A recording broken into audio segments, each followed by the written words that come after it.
Tantor Audio, a division of Recorded Books, presents Peach Cobbler Poison by Diana Dumont, narrated by Elise Arsenault. Chapter 1. I grimaced as I glanced at the clock above the door of the Drunken Pie Cafe. The hour hand was creeping slowly toward the 5, closing time, and I still hadn't sold even a tenth of what I'd baked this morning. What had I been thinking? That I could give up a lucrative legal career in a big city like San Francisco, move to a small town in wine country, and have instant success at opening my own pie shop?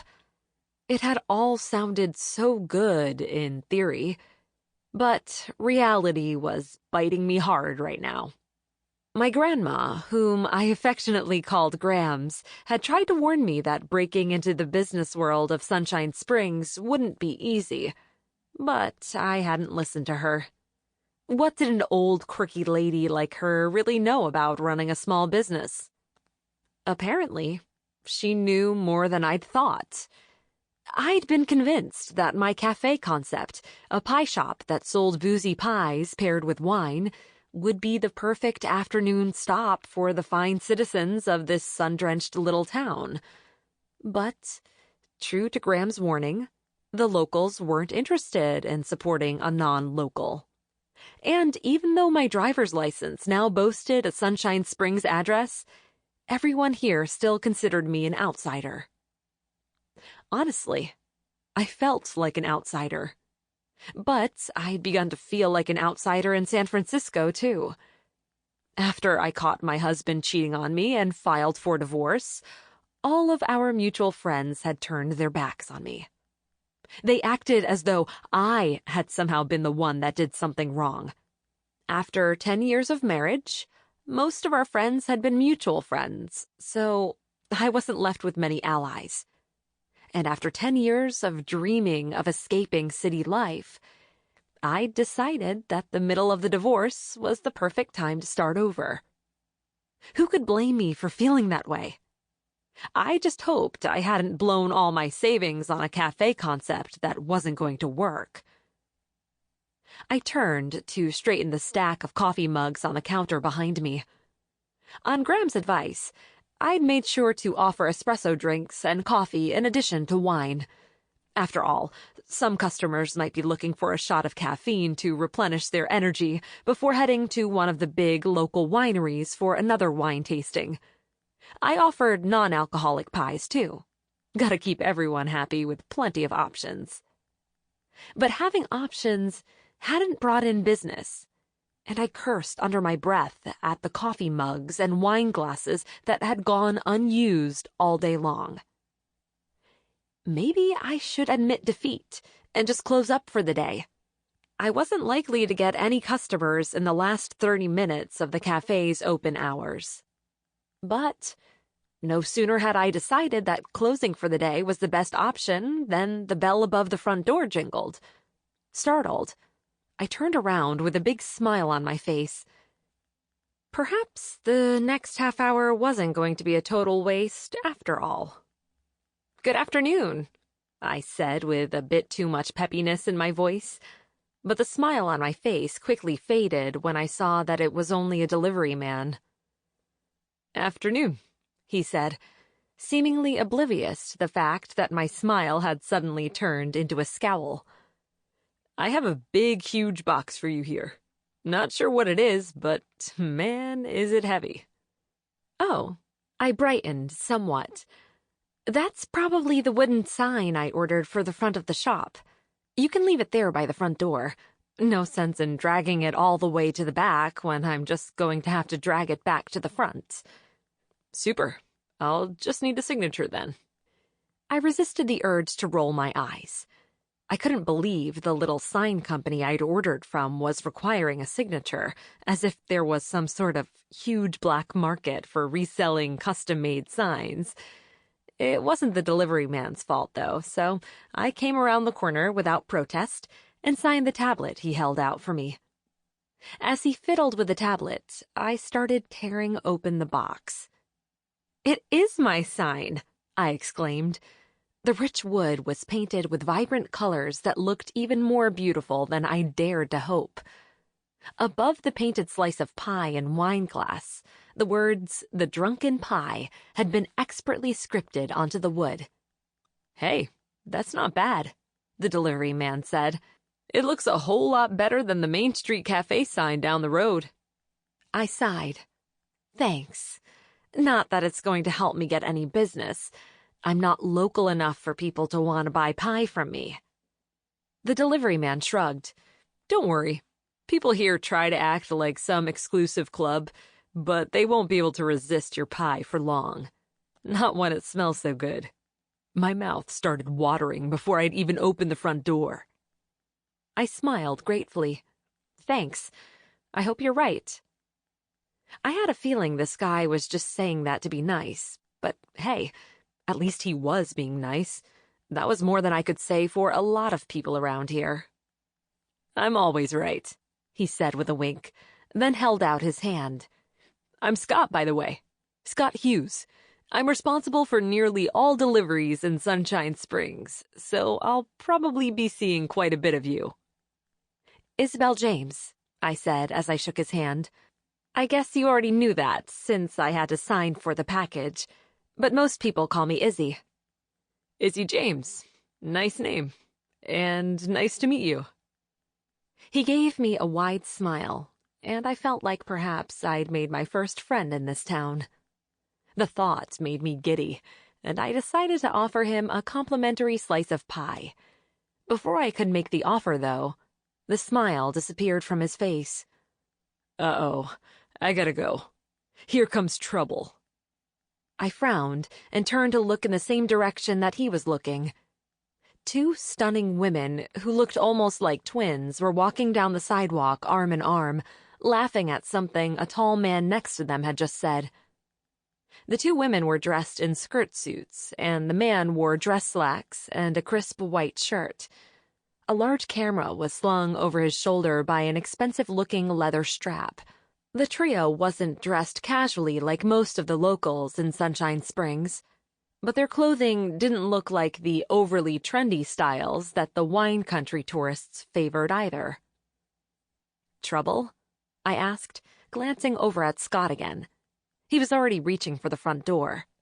"Yeah, trouble. Those three are journalists from the big city. You know, San Francisco. They came down here to cause trouble for Theo. I'm sure you've heard of him." I nodded. Theo Russo owned the Sunshine Springs winery and was widely regarded as the richest, handsomest man in town. I stocked his award-winning Pinot Noir in my cafe, as did pretty much every restaurant in Sunshine Springs. "Are these journalists doing a story on Theo?" "Yeah, and not a nice one. They're trying to invent some scandal. I ran into them earlier today while making a delivery. They were in the middle of a huge argument with Theo, and of course I took his side. Anyway, I'm out of here. You were my last delivery of the day, and I'm not interested in running into that crew again. I'll see you later. Good luck with the pie." Before I could reply, Scott ran out the front door, hopped into his delivery truck, and sped away from the cafe. I watched as the three journalists continued to walk down the street. I saw one of the women point at the delivery truck and say something as it drove away. She crossed her eyes, and her two companions laughed. The man pointed at where the delivery truck had just been and made a hand gesture that I was pretty sure was meant to indicate that Scott was crazy. The frown that still stretched across my face deepened as I watched them. What a bunch of brats. They did not look like nice people at all. And they looked like they were heading straight toward my cafe. Chapter 2. My initial assumption proved correct. The three journalists were not nice people. From the moment they walked into my cafe, they gossiped nonstop about who they hated and why. Theo Russo appeared to be at the top of their list, and I forced myself to bite my tongue. I barely knew Theo. I wasn't under any obligation to defend him. especially when I was still an outsider myself, according to all the Sunshine Springs locals. Not only that, but the gossiping trio also proved to be hungry. They bought an entire pie to split, along with 2 full bottles of wine. I wasn't about to say anything to offend my best-paying customers of the day, even if they were jerks. I had bills to pay, and I doubted Theo was going to pay them for me just because I defended his honor to a bunch of journalists. Besides, I couldn't help feeling a bit curious as to what the supposed scandal down at the Sunshine Springs winery was all about. I turned my back to the group and pretended to be cleaning a stack of mugs, but really I was eavesdropping on their conversation. From the bits and pieces I caught, it soon became clear to me that they weren't all journalists. Only one of the women was.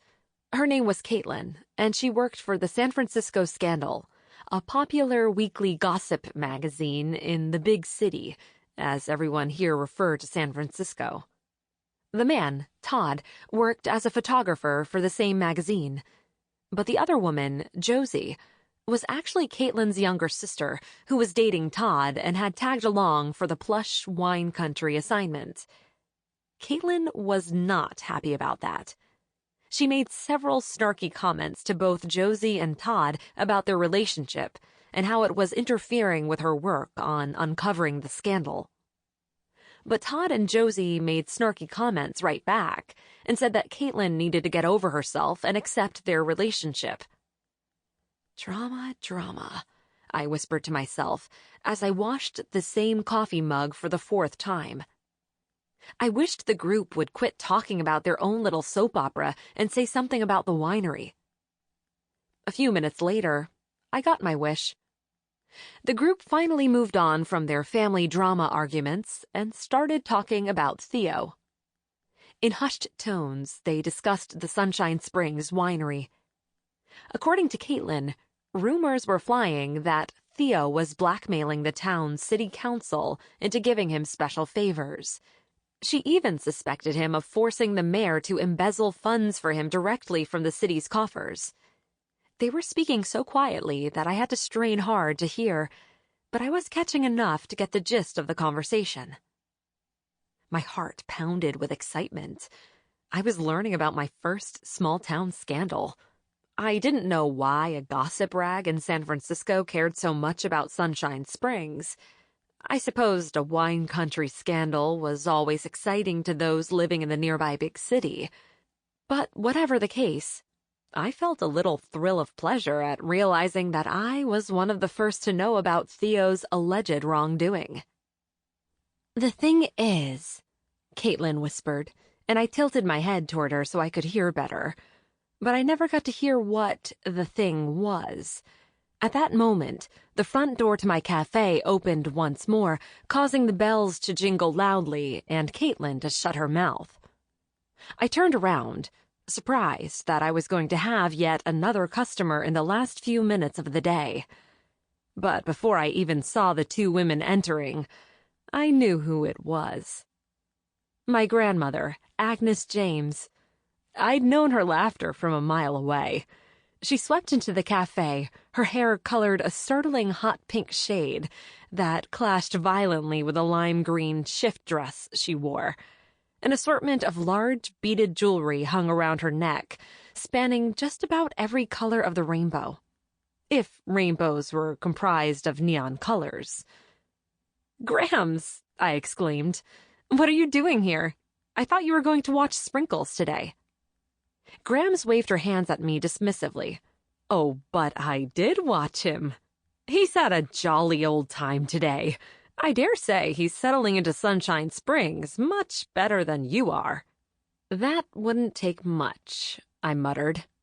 "But this morning you insisted on taking him all day so he wouldn't be alone, and now you're out here at the cafe without him, which means he's alone."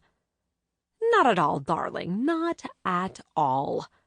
Grams shooed away the other woman who had entered with her, an older woman who was one of about 20 of Graham's closest friends. Grams had quite the social life here in Sunshine Springs. As the other woman stepped aside, I saw that my Dalmatian, Sprinkles, had been sitting behind her the whole time. Sprinkles looked up at me with accusing eyes, as though asking how I could possibly have thought it was a good idea to leave him with Grams all day. He was wearing a hot pink bandana, and even from across the room I could see that his toenails had been painted hot pink as well. Grams, what on earth did you do to him? He's covered in pink. Yes, isn't it darling? I took him down to Sophia's Snip's hair salon and spa with me. The ladies there all fell in love with him, and one of the nail girls agreed to paint his nails for me. Then I couldn't have his collar not matching his nails, so I bought him a matching bandana.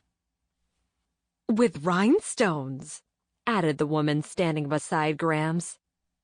I gaped at Grams and at Sprinkles. I wasn't the only one. From the corner of my eye, I could see that Caitlin and her little crew were gaping as well. They'd fallen silent, and I knew that any chance I had of overhearing any juicy gossip had flown out the window when my grandmother arrived. With a sigh, I whistled to Sprinkles. Here, boy. I'll give you a slice of key lime pie for putting up with Grams all day. I know it's your favorite. The non-boozy one, though. I don't think dogs need alcoholic pie. I need alcoholic pie, Grams declared. She sauntered across the room with Sprinkles warily following behind her. As soon as Grams sat down at one of the tables near the pie case, Sprinkles darted away and came around the corner to me. His doleful eyes told me that I still wasn't forgiven, even as I handed him a giant slice of key lime pie. What kind of pie would you like, Grams? I asked. And do you want coffee or wine? Do you even have to ask? Wine, of course. I'll take a glass of the Sunshine Springs Reserve Pinot, and I'll try a slice of that peach brandy cobbler. I noticed that Caitlin looked over and raised an eyebrow at the mention of the Sunshine Springs wine, but I did my best to ignore her. I didn't want to drag Grams into the scandal. At least not yet. As soon as Grams caught wind of it, the whole town was likely to know. Just coffee for me, thanks, said the woman Grams had brought in with her. Decaf, if you don't mind. I looked at the woman, really looked at her, for the first time since she'd entered the cafe.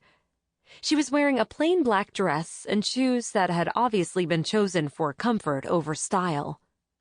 Her hair was white as snow and pulled back into a wispy bun.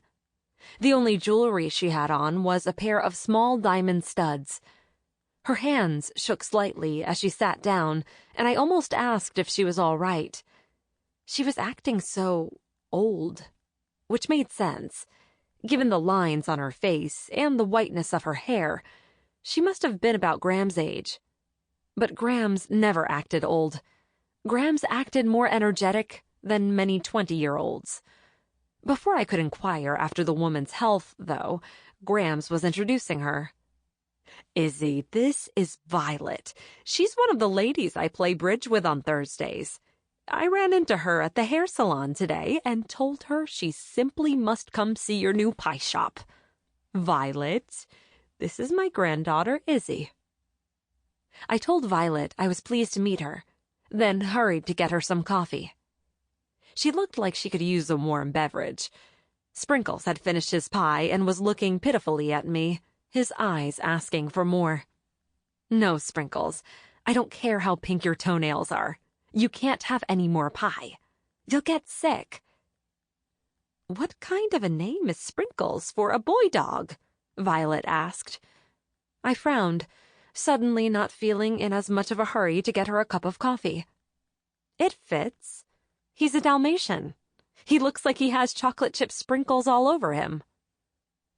Sprinkles is a girl name, Violet declared, shaking her head at me. Oh, Violet, Grams said. You have to understand that Sprinkles grew up in San Francisco. The lines between men and women are a bit different there than they are in Sunshine Springs. Says the woman who had my boy dog's nails painted hot pink, I retorted. Grams grinned at me, but I refused to grin back as I went to get her wine and pie. Grams could drive me a bit crazy sometimes, but I loved her dearly. Despite how much she liked to tease me, I knew she wouldn't hesitate to take out anyone who spoke ill of me with that oversized neon purple handbag she always carried. I served Grams and Violet, then busied myself doing the little bit of cleanup that still needed to be done. After spending a few minutes gaping at Grams and Violet, Caitlin had gone back to her own conversation with Todd and Josie. I tried to catch more snippets of what they were saying, but none of it had anything to do with Theo or the winery. They were back to arguing over Todd and Josie's relationship, and I sighed in frustration. Grams had inadvertently ruined my chances at hearing insider information on what was sure to become hot gossip around Sunshine Springs. Violet quickly downed her coffee and then nervously looked around as though she somehow wasn't perfectly safe in the middle of a cafe in this sleepy little town. "I should get going," she announced as she shakily stood. "It's going to be dark soon." I frowned. It's only 5, and it's the middle of July. It's not going to be dark for several more hours. Still, it's getting late. Better to get home. "I'll see you at bridge tomorrow, Agnes." "See you there," Grams replied, not bothering to argue with Violet about how late it was. As soon as Violet was gone, Grams started talking about her. "I swear that woman is going to give herself a heart attack one of these days. She thinks every shadow is someone waiting to jump out and kill her. Ever since her husband died, of complete natural causes, mind you, she's been convinced that someone is out to get her. What a sad way to live." Grams shook her head and took a long swig from her wine glass. Then she whistled and called for Sprinkles. "Here, boy," she called out. "Come to Grams. I've got pie." "Grams, no. He's had too much already, and he definitely doesn't need boozy pie." But Grams ignored me.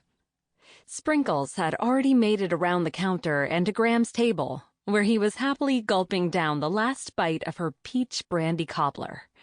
Apparently, that was all it took for him to forgive her for the salon trip and hot pink toenails. "Grams, I don't think he should even be in here," I hissed, feeling annoyed. "It's against health code." I glanced nervously over at Caitlin's table, hoping that she, Todd, and Josie weren't annoyed by the dog. The last thing I needed right now was for some journalist from San Francisco to decide to make trouble for me with Sunshine Springs health inspectors. But Caitlin and the others weren't paying any attention to Sprinkles. They were in a heated discussion that was growing awkwardly louder. "Pfft," Graham said as she scratched Sprinkles behind the ears. "There isn't actually much alcohol in a boozy pie. It gets baked out. And no one here cares about silly health code rules. Why, Alice down at the Morning Brew Cafe lets her 2 cats have the complete run of the place. No one complains about that." "Well, Alice is a local. I'm still an outsider, as you like to remind me. I'm not sure I can get away with all of the things that—" An angry scream from Caitlin interrupted me. Startled, I looked over to see her jumping to her feet and shaking an angry finger in Todd's face. "You're wrong. You're both wrong. This relationship is going nowhere. I wouldn't even be working with you if my boss hadn't forced me to. And you, Josie." Caitlin turned to point at her sister. "I'm ashamed to even call you my sister right now.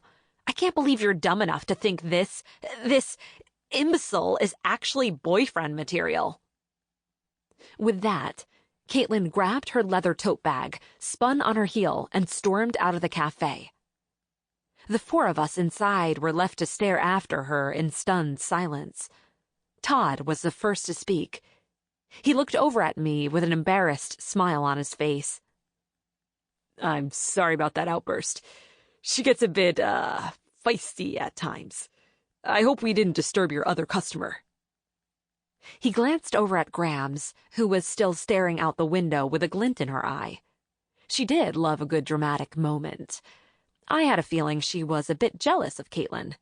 Grams probably wished that she had a good reason to storm out of a cafe like that, with everyone left behind gaping at her in astonishment.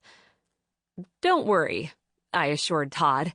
"She's my grandmother, so it'll take more than one angry outburst to scare her away from the cafe. She's sort of stuck with me." Todd grinned at me, and I had to admit that I couldn't blame Josie for wanting to date him. His tanned skin and chiseled jawbone could have gotten him a career as a male model. I had no idea how good of a photographer he was, but I'd be willing to bet that he'd be even better in front of the camera than behind it. Another sudden scream rang out across the cafe, interrupting my brief daydream over Todd's good looks. I snapped my gaze over to Josie, who had jumped from her chair with her hands pressed over her mouth in shock.